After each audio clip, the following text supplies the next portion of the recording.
Oh, hey. Did it accept? It did. It finally did. I don't know what was going on. My computer's being very weird. You got a microphone. Oh, we're serious. We mean it. We're not kidding. I feel as if I feel a little bit underprepared. That's okay. You wore a button-up shirt, so it counts. And I do mention, so you went to Kirksville College of Osteopathic Medicine. Is that correct? Yes. Okay, They cool. renamed it a slightly more stellar name, A.T. Still University. Ooh. But what do you it doesn't matter. You don't care either way?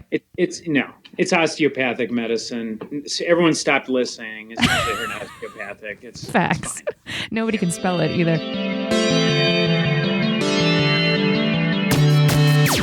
Oh, hi. You're listening to Service from Hell, a podcast featuring people that are currently in customer service positions or the lucky few that got out and all the good, bad, and infinitely irritating things that go along with that work. I'm actor and writer Kate Gaffney, and I'm uniquely qualified to discuss this as I used to work at a very busy and very popular comedy club in Los Angeles. And at least one of you listening right now has probably grabbed me and told me you were ready to order when I was running around like a crazy person. So let's eat. So joining us via FaceTime while he's on call for the hospital, I'd like to welcome our guest, Dr. Nicholas Mayer. Nick is a nephrologist working on the front lines of the COVID-19 battle, but he didn't start out that way. His background includes various customer service jobs before the ultimate customer service job, patient care. Dr. Mayer graduated from the Kirksville College of Osteopathic Medicine in 2004. Dr. Mayer also works in St. Louis, Missouri, and specializes in nephrology, as I said. He's affiliated with St. Elizabeth's Hospital, SSM and DePaul Health Center, Barnes Jewish Hospital, Missouri Baptist Medical Center, DePrez, I think, Hospital, or De Perez. How the hell do you say that? DePrez? No one really knows. No one knows. It's Missouri, so I think it's Des Perez in Missouri. Des Perez. Yeah. Okay, great. And Des Perez Hospital and SSM St. Mary's Hospital. He also currently has a 4 out of 4 out of 5 rating on WebMD, but a 5 out of 5 star rating on Google. So you know he's at least competent enough to let you know if you're dead or alive. I better know Nick from going to college with and living in Spain with his kid sister Elizabeth. So Dr. Mayer, you have to outdo your bio now. Tell me something I didn't say. And we're going to get into the COVID-19 stuff because of this time in history that it is, but that will be at the end. So for now, you have the floor, Dr. Mayer. Oh my gosh. Are we going to use the doctor professionalism during the whole thing, or do you want to tone it down and just... No, that's it. That's the last time I'm calling you doctor. That's the last time anyone's going to hear that. Right. Yeah. So where are you from and what got you into medicine? I'm from St. Louis, Missouri. And I, for whatever reason, decided I wanted to be a doctor in 6th grade. I think it was, on Friday night they had that series of TV shows. There was, in the 80s, they had Golden Girls. Yeah. Yeah. They had Empty Nest. They had, there was 2 others in there. And they were just, they were at the time the best shows. Golden Girls still top 5 show. And Empty Nest was this pediatrician. And there was one episode that I saw, I'm like, that's it. He got he diagnosed this kid who was dying of botulism because he figured out the kid ate the fish sticks that he loved out of the trash can when his mom wouldn't let him have the fish sticks. And that was like, oh, that's it, And the rest has been a disappointment. Nothing lives up to TV. It's been a downhill climb. Oh, bless. Okay, so you're from St. Louis. You decided because of the glorious gift of television that you wanted to devote your life and time. Everything I know is from television. Amazing. All the history, Does that include medical history? Like you learned some things from television about how to help someone? I learned about botulism from TV. Okay. Anything else? I learned how to have a dramatic moment and scream a lot of things. I haven't figured out how to do thoracotomies in the ER like they do on the TV show. Everyone seems to get their chest cracked every episode in the TV shows. I have not figured that one out. That's not something I've gotten with yet. But with time. With time, you'll goals really, just goals. Yeah. Okay, so growing. How many years would you say collectively that you spent in school educating yourself, not just on medicine, but did you ever do the math? Because some of my doctor friends have done the math and just thrown up in a bucket when they realized how much time they were in school. Well, are we including preschool or? Yeah, I think that formed you. Sure, count it. Sure, jackass. I guess college, 4 years, med school, 4 years, residency, 3 years, and fellowship, 2 years. So I guess that's 8 plus 5 is, what is that? 17. We're really smart. Okay. So 13 years in higher education to get where you are. Yeah. Okay. And I took a year off. I didn't get into med school the first time I tried. And so I had a year off. And then when I finally found out I got in at the end of that year, a friend and I took my loan money I hadn't quite gotten yet and went traveling through Europe for 2 months. We went backpacking for 2 months through Europe. I don't know how I stretched the dollar this far, but I spent $4,000 in 2 months backpacking through Europe. That's it? That's it. And I think I spent most of that the first day when we landed in London. Oh my gosh, they'll get you there. Boy, that's an Yeah, expensive city. that was, yeah, my butt hurt after that one. I'll bet it did. Okay, so you didn't get into med school the first time. Did you only apply to what you said they changed the name to? What is it? AT? It's no longer the Kirksville College of Osteopathic Medicine. What is it now? Yeah, I applied to allopathic and osteopathic schools, and I was more thinking family practice when I went into med school. So, no one was banging my door down anyway. It wasn't like I had like this ridiculous resume, So I was, for med students, pretty average on my CV, and I decided I wanted to go into family practice. So osteopathic made more sense, and then once I got in there, I kept getting interested by the biochemistry with nephrology. So I kind of got stuck on that, and that's how I ended up being a kidney doctor. But the interesting thing is, once someone gets advanced kidney disease, you kind of take over their care anyway. So I'm kind of a primary doctor for very advanced sick people. So it kind of works out that way, that I'm still basically family practice only for multi-organ system failure patients.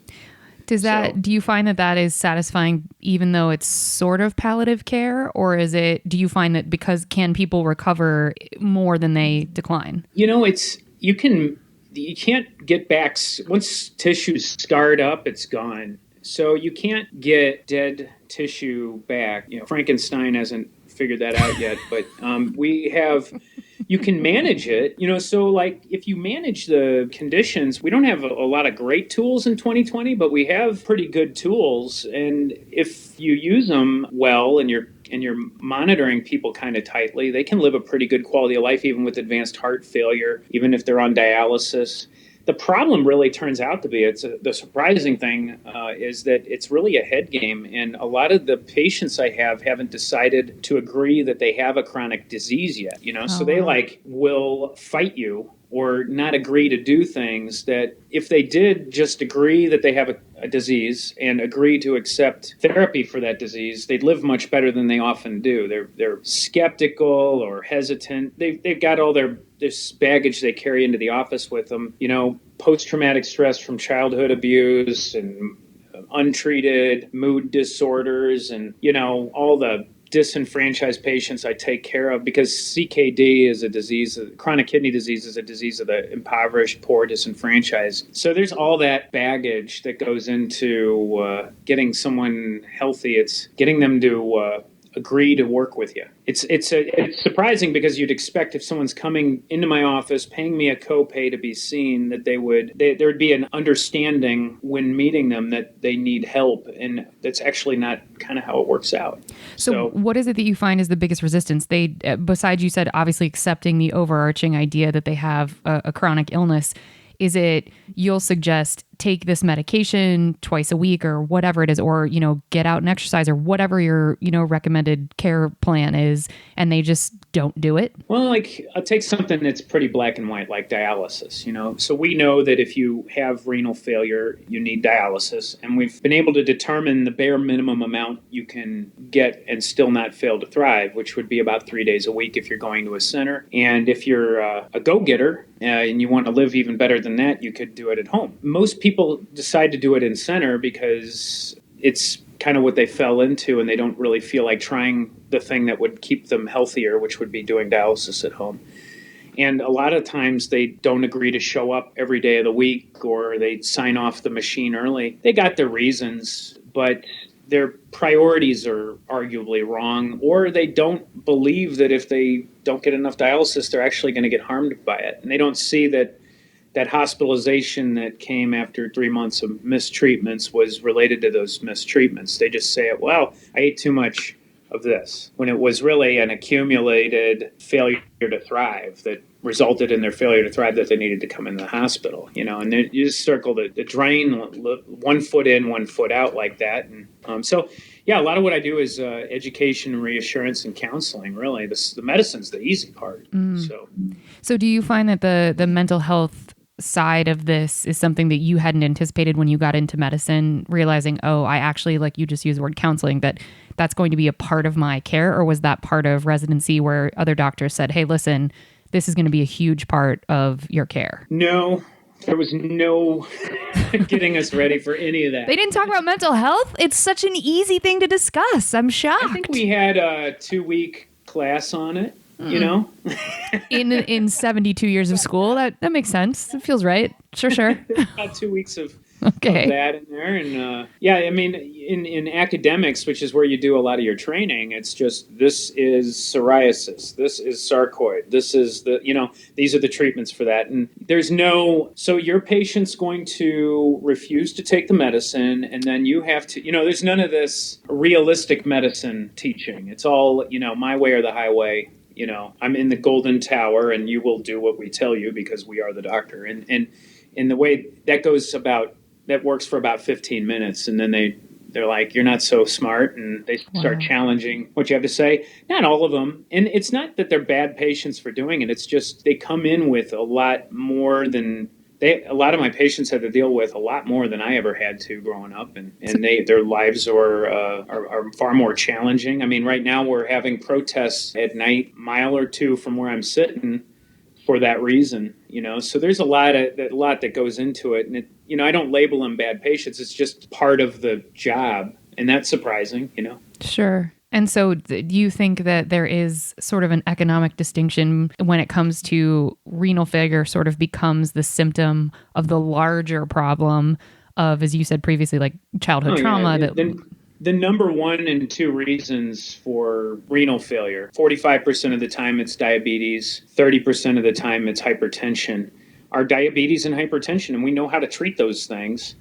And people who don't treat those things end up with organ disease, like kidney disease. And so if you're not taking care of yourself, you end up with kidney disease. Well, people who are affluent or plugged in, for lack of a better term, know how to get medicine, follow with a doctor, and keep themselves healthy. Whereas people who don't trust the healthcare system, people who don't have access to the healthcare system, people who don't have the money to pay for the things they need to do to maintain themselves, they don't take care of themselves, and they end up getting heart disease, kidney disease. So, the system doesn't support some people, and they end up with multi-organ disease. And so those are usually my patients, yeah. Yeah, because being able to not trust the healthcare system starts early when there is evidence as to, why they can't trust it. So that makes sense. Yeah, I think there's definitely medical racism, but facts, hardcore there's studies facts that show that the cardiac cath rate for people who walk in with chest pain is less in African Americans than in Caucasian. There's studies that show it, but I think it's also just understood in certain communities that they're not cared for as well. So a lot of people come in with a little bit of a chip on their shoulder or an understanding that they're getting tested on, because there actually were randomized trials on minorities. Oh, eugenics is a thing? What? Things like syphilis or measles vaccines where people were not informed. So, I mean, it's unfortunate. It's a struggle to deal with these biases, but the biases are based in a problem that happened, before my time, but it's there, baked in. So it's a reality. So we're going to get into a series of questions in a little bit, but what is like the worst thing is the worst thing as a doctor, burying a patient that could have been saved? Or is the worst thing as a doctor the game of resistance that you then have to sort of fight to be able to get this patient to want to live? Oh, well, the worst thing as a doctor is screwing up. Oh, well, you're an empath. Is inevitable. Everyone's imperfect, and you do your best, but there are times where, you take a right when you should have probably taken a left, or you decide to do something when waiting on your hands would have been a better play. And hindsight is what tells you whether you were right or wrong. And, if you find that you really harmed somebody, that sucks. There's not really anything worse than that. I can't, when it comes to like patient outcomes, I'm always rooting for my patients. but you accept that the options are limited with whatever it is you have to work with, and with their disease and with the tools you have. It's not my decision what they do. All I can do is educate them about their problems they have, inform them, and give them options if they want to be aggressive or options if they want to be conservative. And if the plan falls apart, it's my job to continue to pick it back up. If things go bad and someone does very terribly, it sucks, but if you took it to heart every time, you'd be a mess. Yeah. I mean, yeah. And the other thing is, like, if you're going to take, this is something you learn early on too. If you're going to take credit for if people do well, then you also have to take credit for if they do badly. Unless you're a complete hypocrite and you only take the one. But so like you can't. You if you're wise and you're doing this, you're not going to take anything, whether things go well or poorly, personally, as something you did, because if you did, you'd be a damn wreck. And I think that's why you get a lot of angry doctors, or they do take it personally, and they want control when you can't have it. How do you steel yourself to that? Like, how have you been able to not take things personally or not take it all to heart? Well, I don't know. I would assume, like most, you do the wrong thing until the school of hard knocks beats you up enough that you do the right thing. So it was beaten out of you. Your brother said something similar about med school. Life has been endlessly difficult to me. Poor Dr. Mayer. No, I lied. I used doctor again. Okay. Yeah. So then just real quick, back to your sort of bio. So you're from St. Louis. What made you want to practice medicine continually in St. Louis? Like, because, you have family members that adventure the world. So what made you choose to stay in your hometown? Well, when I went away to college in Kansas City, and then I went to med school, and I found like every 2-day weekend I was driving either to St. Louis or Kansas City. And so when I was looking for residency, I thought to myself, I better pick a place where I'm going to end up being on the weekends. So I applied to both Kansas City and St. Louis, and I landed in St. Louis. And so that's why I'm here. Right on. Okay. I think St. Louis just gets you stuck. You get stuck here. Did you grow up here? No, I just went to college. Just college. Yeah, no, just I didn't. College. Yeah, but I grew up in Cincinnati, and it's a similar, very sister cities. They're very similar setups. Yeah, you just get you can't get away. No, I don't know what it is. It's just terrible, isn't it? I know. Every time I go to California, like San Francisco, it's like, why would I ever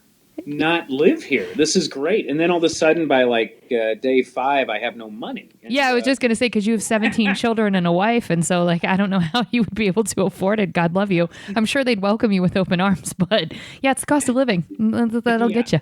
Okay. So married, kids, families, you guys are going to, your roots are in St. Louis. You're sticking around there. You like practicing medicine there. There's not a change as far as that goes on your horizon. No. Okay.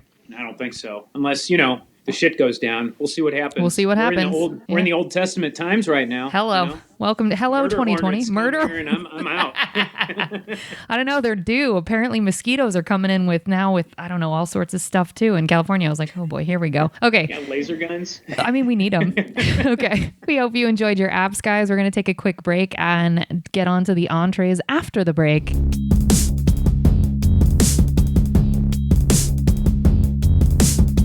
We are now back. Nick is making fun of me because of the way that I do this very professional podcast. And now we are on to the... Shut up. And now... Shut up.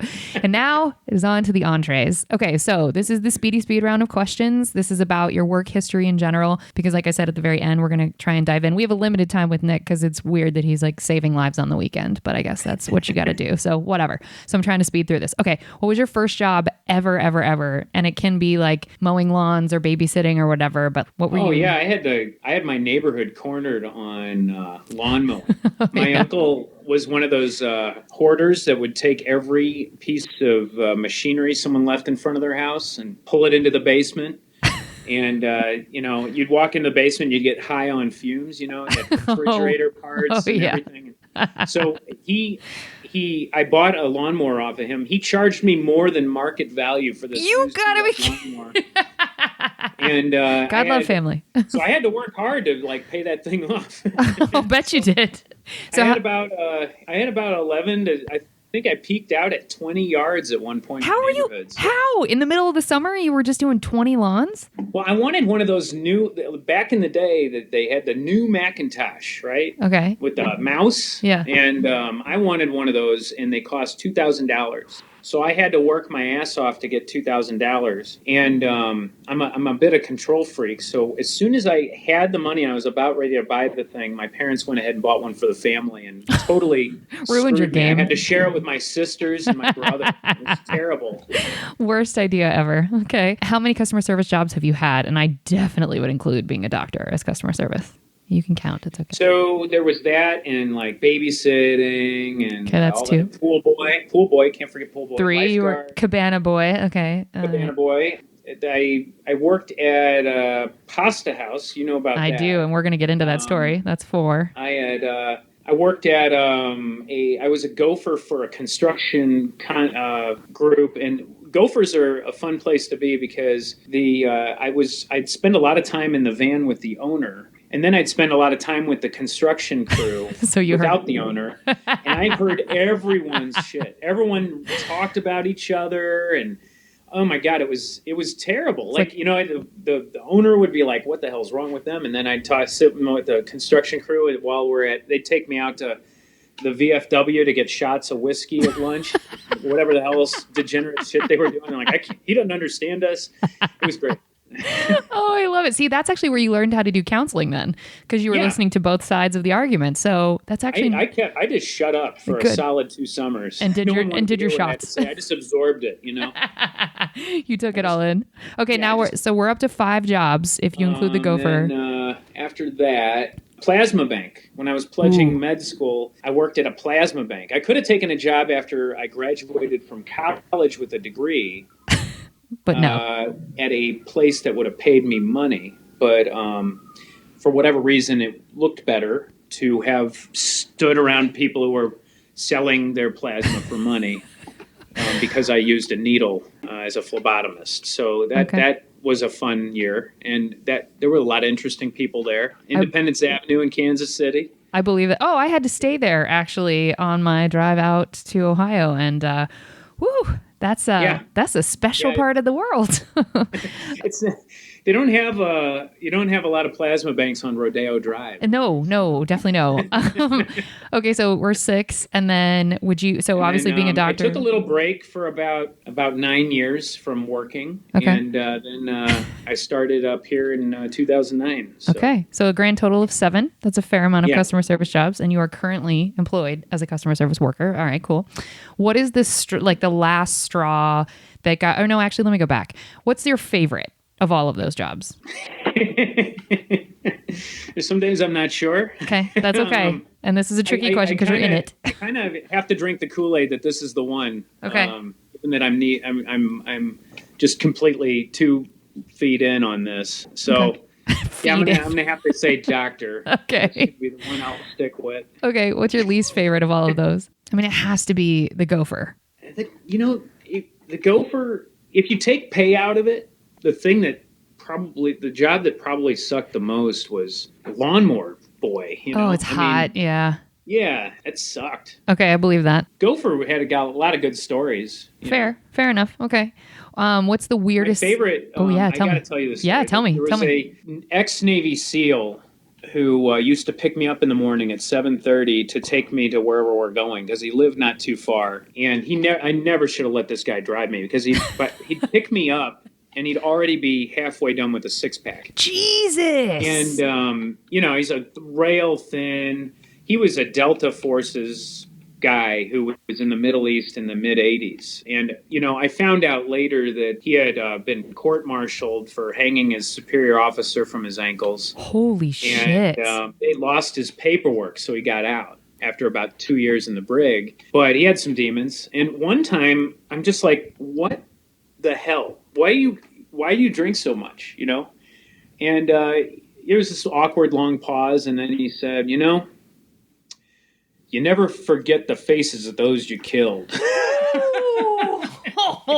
Too real. He had to use, well, it's probably too much for your little podcast, but Anyway, No, say it. No, you got to finish. he said after that, he said, one time I had to put a kid's head on a pike as a warning to the others, not much older than you. And so Okay. I just kept myself pressed against the door. Prayed, talked to God directly and said, yo, if you get me out of this, I'll be cool. I'll be a Handed him another doctor. beer. Yeah. Jesus. Okay. So I got to meet him. Okay, cool. So it wasn't the worst job ever. Yeah. What's the weird? Western military. I couldn't do any of that. Yeah, Thank I mean, God we're safe from people like that out there. But listen, I used to live with Navy SEALs and it did not end well. So God bless them. They're doing work I couldn't do, but nobody gets out of that unscathed. Okay, great. What's the weirdest thing you've been asked to do whilst on the clock? Or like has been asked of you or... Disimpact an old person. Okay, great. So for people that don't work in medicine, that means remove the poop from an old elderly human. Okay. I think you got another one in you that you can tell us. I know we have limited time, but like, is there anything else weird that you've been asked to do? Because like as a doctor, that's not exactly like, I mean, although it isn't exactly your job, but I don't know. Like I'd have to think about that. Okay. You want to come back to edit that in later. I don't know. I mean, well, I can think of one. I can think of one story that we could tell now if you want. So Nick briefly told me the story of the pasta house where he saved a choking woman. He saved her life. Yeah.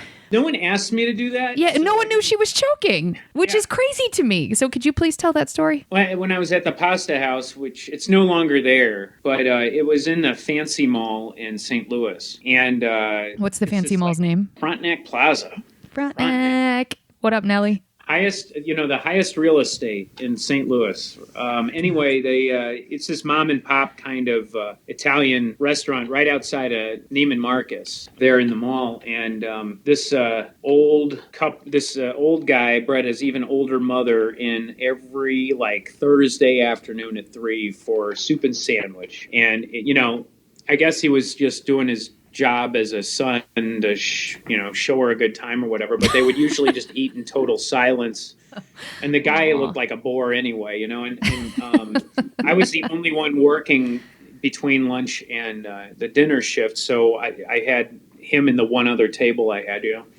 and I left the manager's office with a light bulb I was supposed to be fixing because, that's how cool they were. And they had me doing all the maintenance too.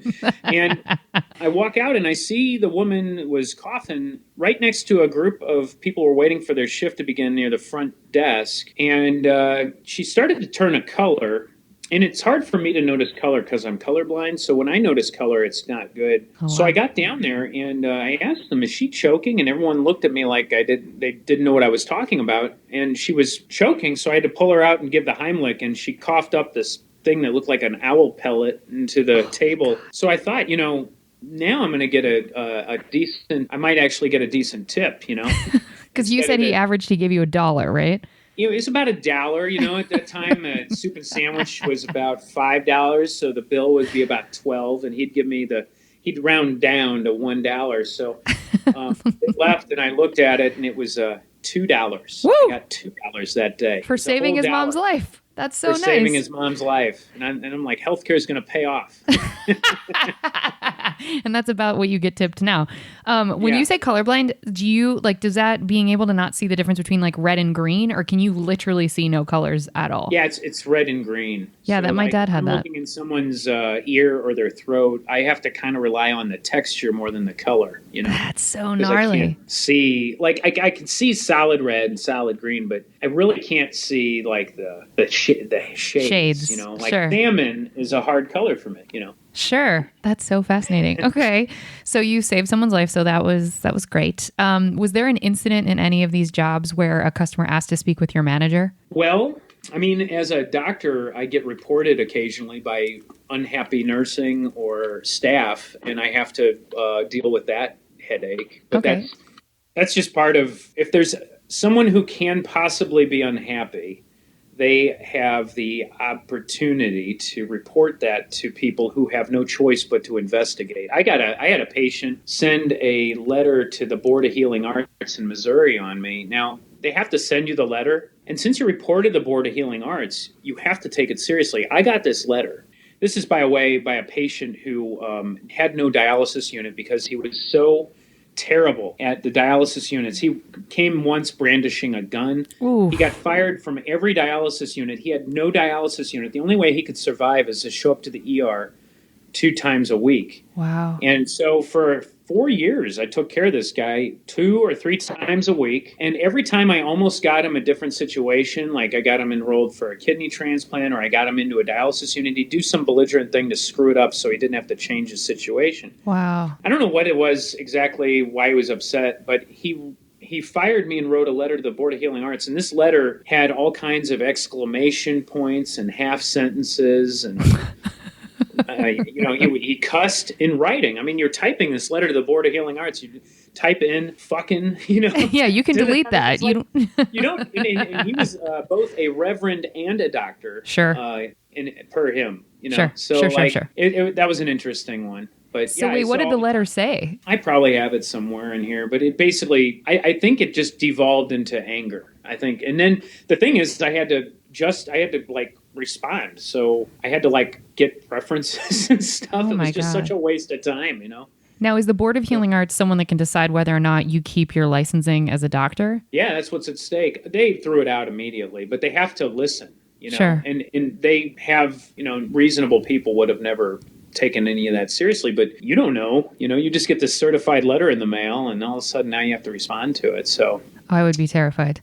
So what's an incident that would make a nurse report you or do you have to go? Well, you got do you mind? I'm not at all. And I'm getting give me not one at second. All. Yeah. This is what happens when someone's a doctor. You do not have to apologize for being a doctor. You can probably edit all that. I will. Couldn't you? Yeah. You don't have to worry about that at all. Yeah. Thank you, though. Let me tell you what you could do. Oh, please explain it to me. I don't understand.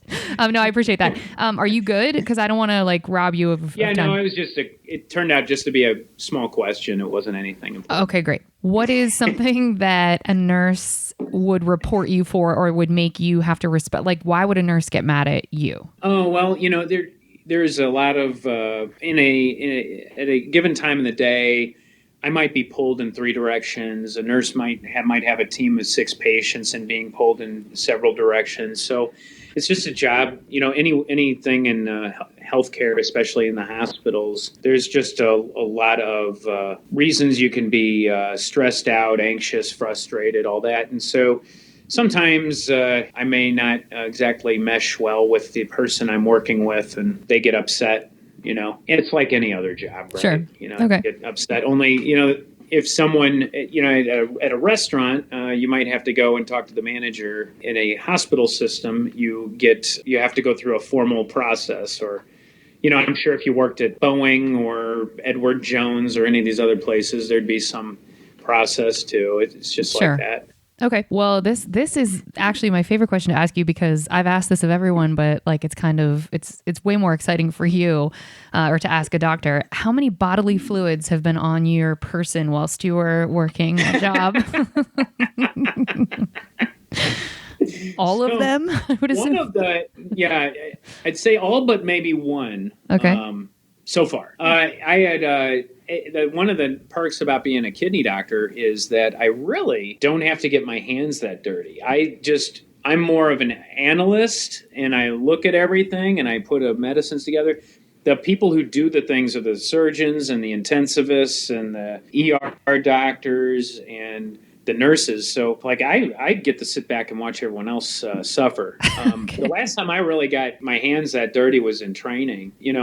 In training, when you're doing ICU rotations, a lot of times they'll just you'll be it. You'll be starting your second year residency, and they're like, "Well, it's yours now. We're all going home, and here you are. And here's one intern who doesn't know anything to help you." So terror is probably the best way to describe that situation. And, okay. In that situation, you get all the fluids you want. What's the only fluid that you said all but one? What's the only fluid that hasn't been on you? I'd probably say semen would be the one I haven't seen. Oh, I didn't even think about that as a fluid. Yeah. Oh, interesting. You are a doctor. Yeah. Okay.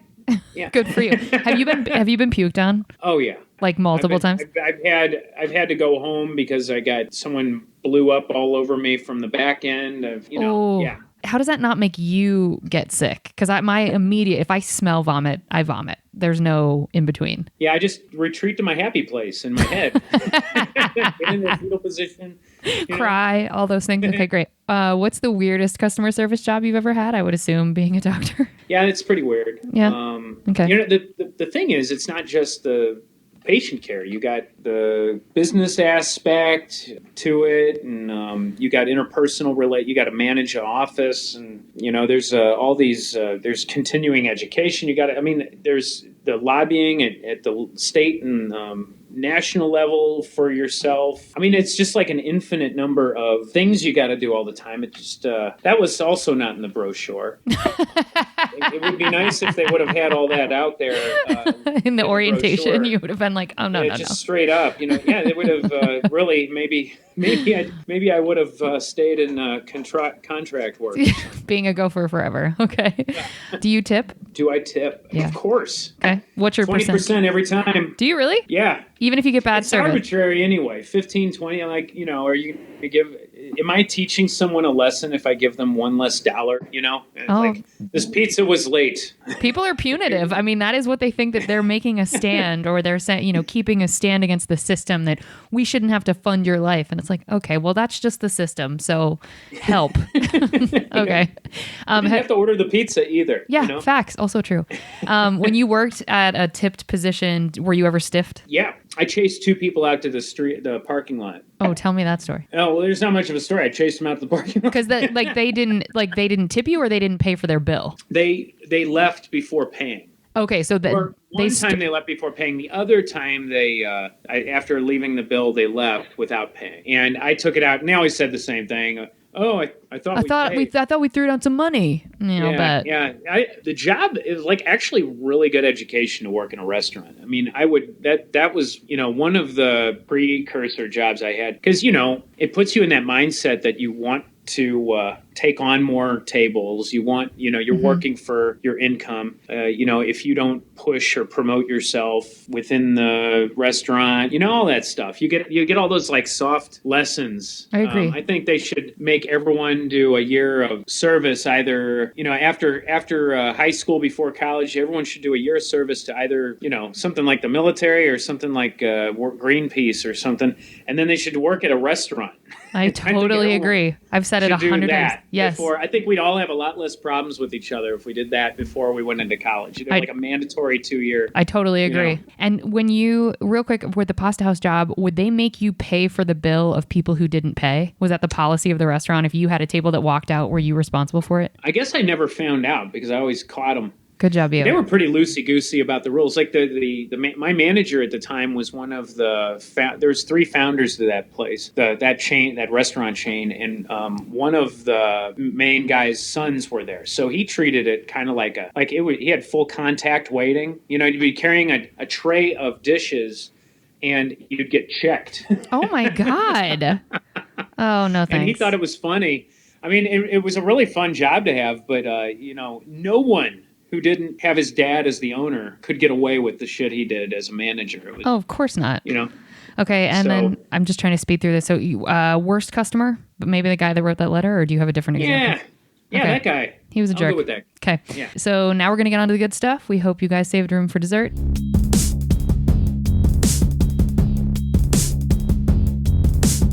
Speedy round of questions. Shut up, Nick.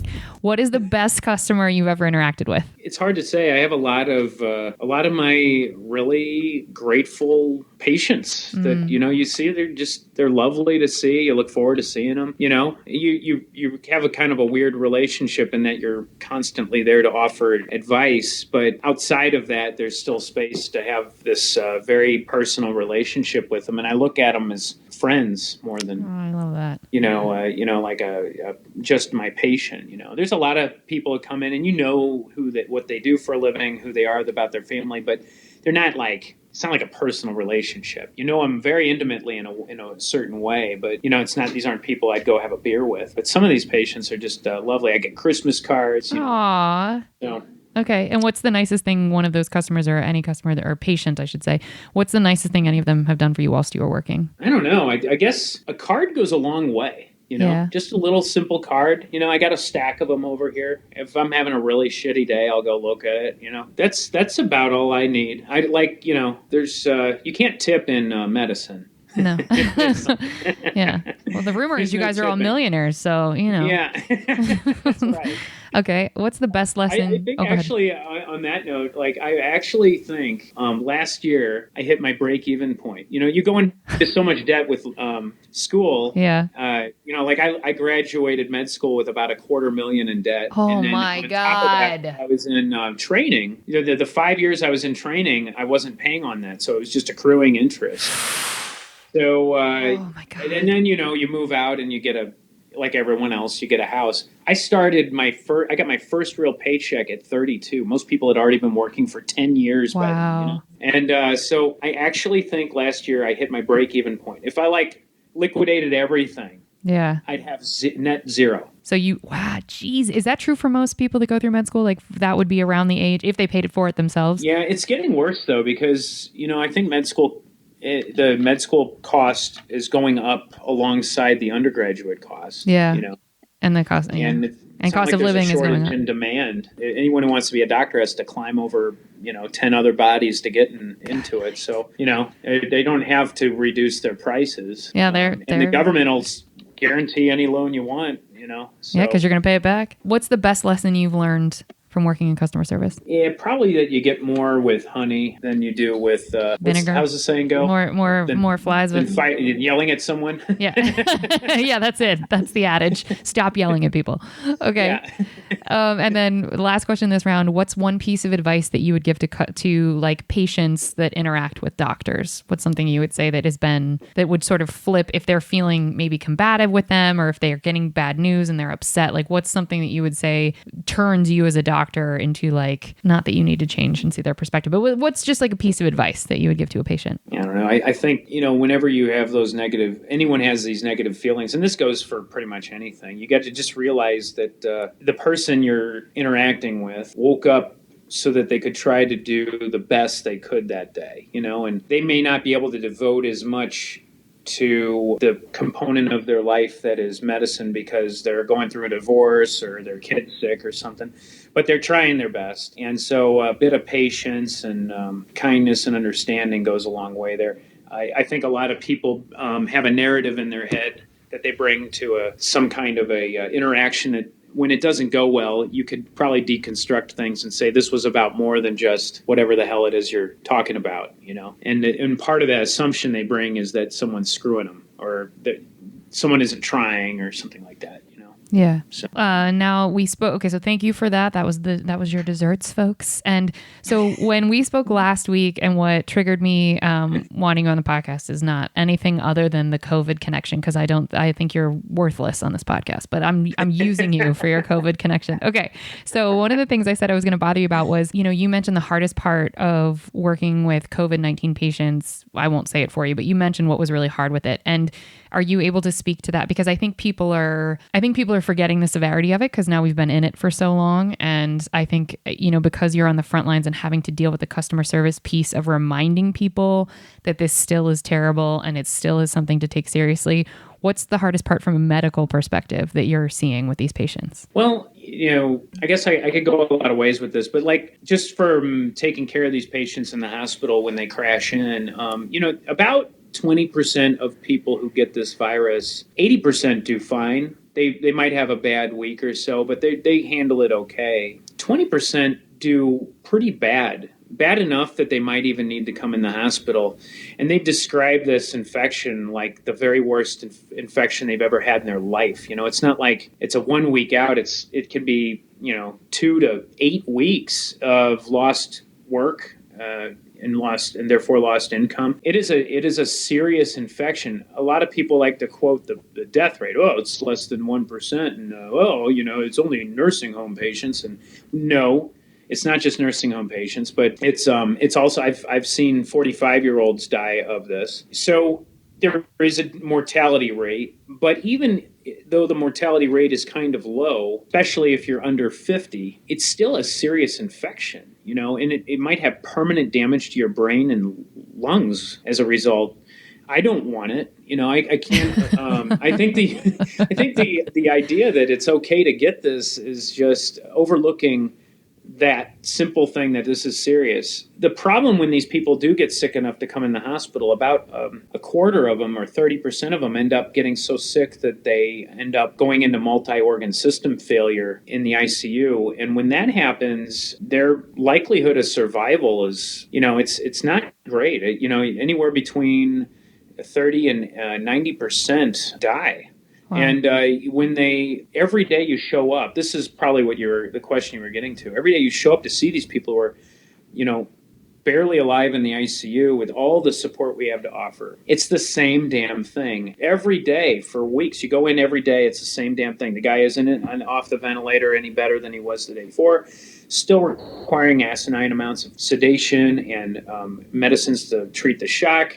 Only now you have a heart arrhythmia or a new infection that developed, or they've got blood clots to the lung now, or whatever. There's always another thing. They'll have been just barely surviving for 2 weeks, and that's when they have the arrhythmia that they almost died from.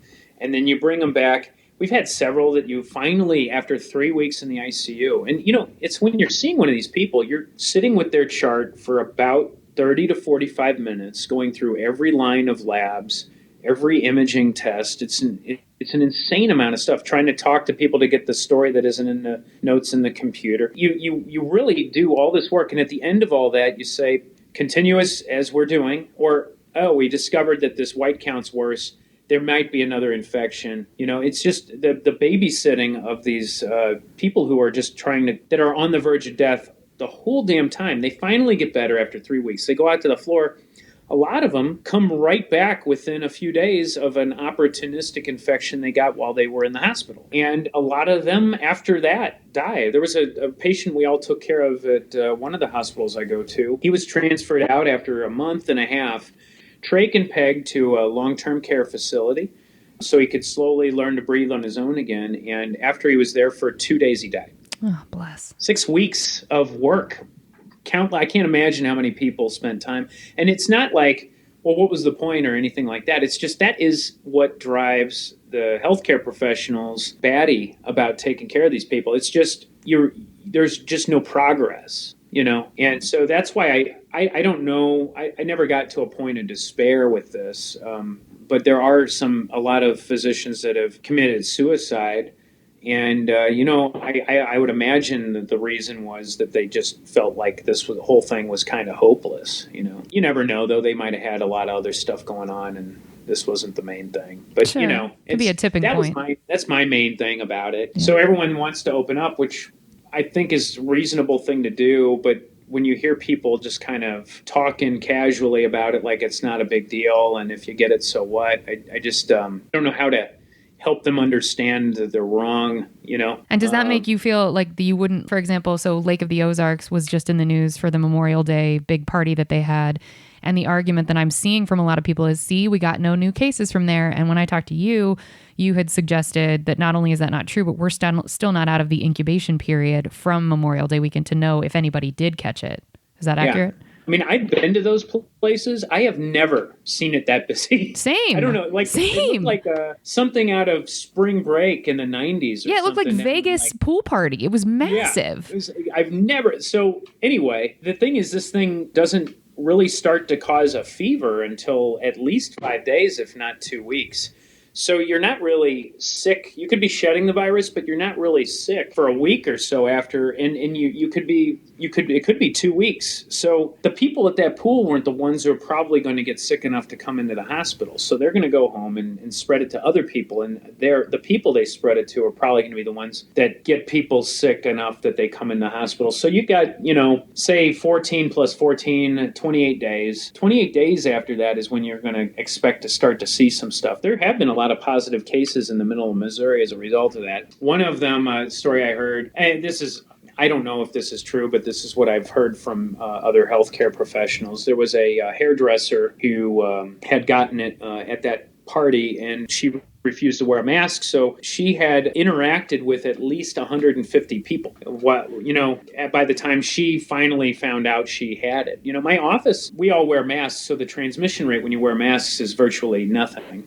So if someone's infected and everyone's wearing a mask, no one else will probably get it. But my receptionist, her husband's a nurse at the downtown Barnes Academic Hospital, and he tested positive Friday. So she never had a fever yet, but she might have it. She has to quarantine now for 14 days. So you just don't know who has it until long after they've gotten the infection. I just say that's why this is so difficult. There's an information problem. The tests we use are by day 5 about 30 something 40% sensitive. By day 7, maybe a day after the fever, they're about 65% sensitive. So it's about a coin toss in the earlier stages whether you're actually going to test positive if you have it. The testing we have isn't good until you're actually very sick. Is it sort of moot then? I mean, you can't just test you'd be better off to test people after they have a fever, but you can't just go and test like a whole swath of people and expect everyone who's infected to turn up positive. They have done tests in Washington State where they took a maternity ward and just tested everyone, and a surprising number of asymptomatic women tested positive, and who some of them later had symptoms, but many of them didn't. So it's out there more than we know, and it can be airborne. They took air samples from rooms in Nebraska where people were convalescing with this acute illness, and 2/3 of the air samples were positive for the virus. Lord. So you can, when people are really sick, it can become airborne. So does it? And I think that's part of how these churches spread it so well. I believe that when people are singing, they're vibrating their vocal cords so greatly that they're aerosolizing this and making it an airborne virus, not a water droplet virus. So It doesn't matter if you're wearing a mask or not at that point.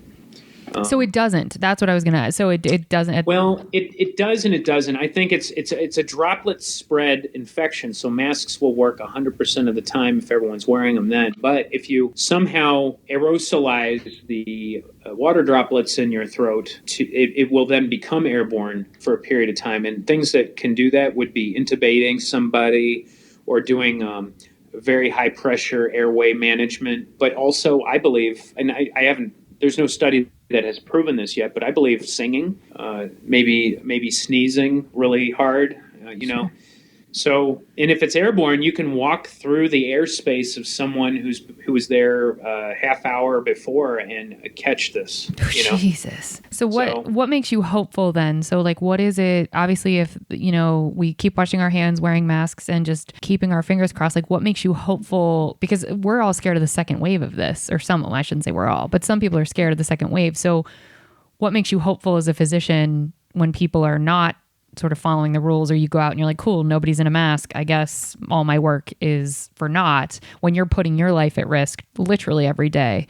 What keeps you going, like fills your tank? I actually don't really feel like I'm putting my life at risk because I follow the 2 rules, which are I wash my hands and I wear a mask.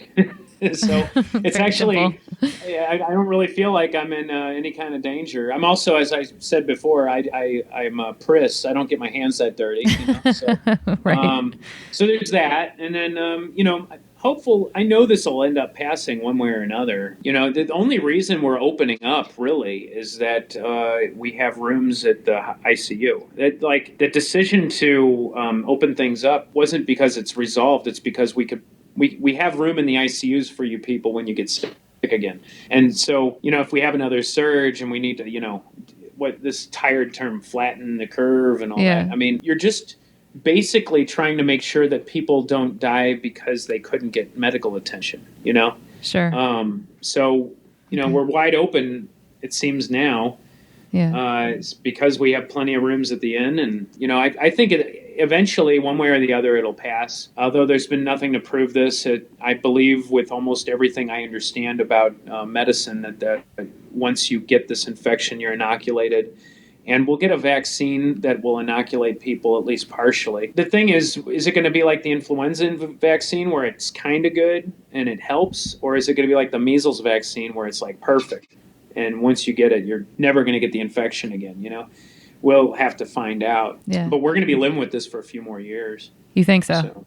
Okay. Yeah. So you think masks for a few more years? I think, yeah. And, if I were to get my Nostradamus hat out, as my Missouri accent, I think that it'll probably be a vaccine that's a reasonable one out by this time next year. But I also believe that our leadership will have prepared for that moment so poorly that there will be nowhere to make the vaccine very well. And so we'll end up then having to sit on our hands and wait for this useful vaccine to actually be available.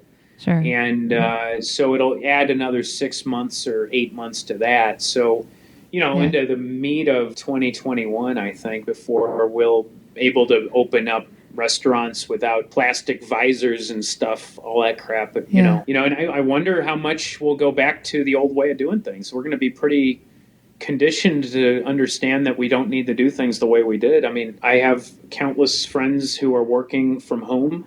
They worked at the office partially because of efficiency, but a lot of the reason was because the bosses didn't trust their employees to work at home. And I wonder how much we're going to go back to. We used to eat out way more than we probably needed to. I hope that doesn't I hope this isn't too big of a downer. No, I mean, it's, it's real. No, it's real. And that's, that's the reality of what we're in. And I don't know. I mean, you probably changed your routines somewhat. In some of these changes we've had to make aren't all that bad. I've gotten to hang out with my family and my neighbors and a lot more than I used to. And I'd get home and we'd be running to some stupid softball thing or whatever else. God bless your children. You don't mean it's stupid.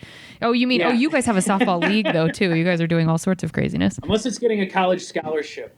Here we go. Oh, what's the point? Can of worms. Okay, great. That sounds like the curmudgeon that I know you to be. I mean, it is. It's different. We will see. I mean, and we're still not open where I work. So, remains to be seen. I'm coming to you live from my mother's basement, and apparently I have overstayed my time allotment for the air conditioning to be turned off because it's very much on again. And so apologies everyone to the sound quality. I didn't negotiate well enough with my warden. So I should have figured that out sooner. But, and Dr. Mayer, I know that you are on call right now. So I just really appreciate you giving us your time. And, do you want people to be able to get in touch with you? Because normally at the end we do like social media stuff, but I assume you kind of keep your life sort of private because you're not an actor. Yeah, I'm not really set up for that. But, okay. If you had if people sent you questions, then we could do a follow-up. Okay, I think they may. So that would be awesome. Yeah. I would love that. Okay, great. Well, we're going to drop your checks now. Thank you so much for listening. If you want to help us out. Wow. I'm like so distracted by the goddamn air conditioning. I can't get through my outro.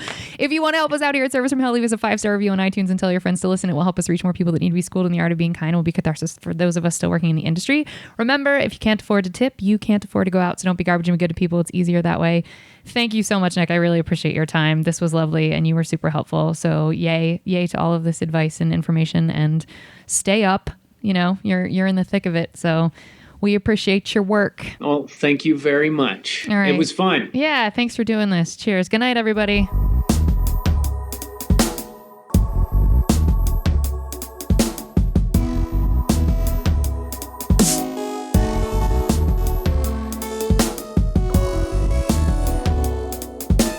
After that, and it's all completely wrong. It's just do the opposite, Like was he making comments about coronavirus? Yeah, he called it, he downplayed it, said it was nothing. Wow. I mean, and for whatever reason, people look up to him, and he has a responsibility. And if you don't know what to say, you can actually say nothing. What? That's crazy. But how do you think, was it because it was just like, oh, I'm Dr. Oz and I got connected to Oprah, and so now I've got a show? Like, what do you think it was that got him? Like, why did people? I would imagine that was it, right? Yeah. I mean, he's photogenic, he's charismatic. Yeah. I mean, he's got all the showbiz stuff, so yeah, and he's got the credentials. I mean, is he actually an MD? He was a cardiothoracic surgeon or a neurosurgeon or some kind of high-tech surgeon. He actually has the credentials. Okay, yeah. Well, I don't know. I think which makes him even worse. Yeah, because he knows better. He knows better, know? Ugh, well. It's even less forgivable with him than it would be for some jackass marketer, you know? I'm surprised that he hasn't like been taken off of the what do they call it? Not off the board. What do they say when you lose your MD credentials or when you can no longer practice? You're no longer. I guess board certification isn't the only thing, but isn't there something? Yeah, I don't know. I always said defrocked, but I don't know. Okay, that's you've said it. So Yeah.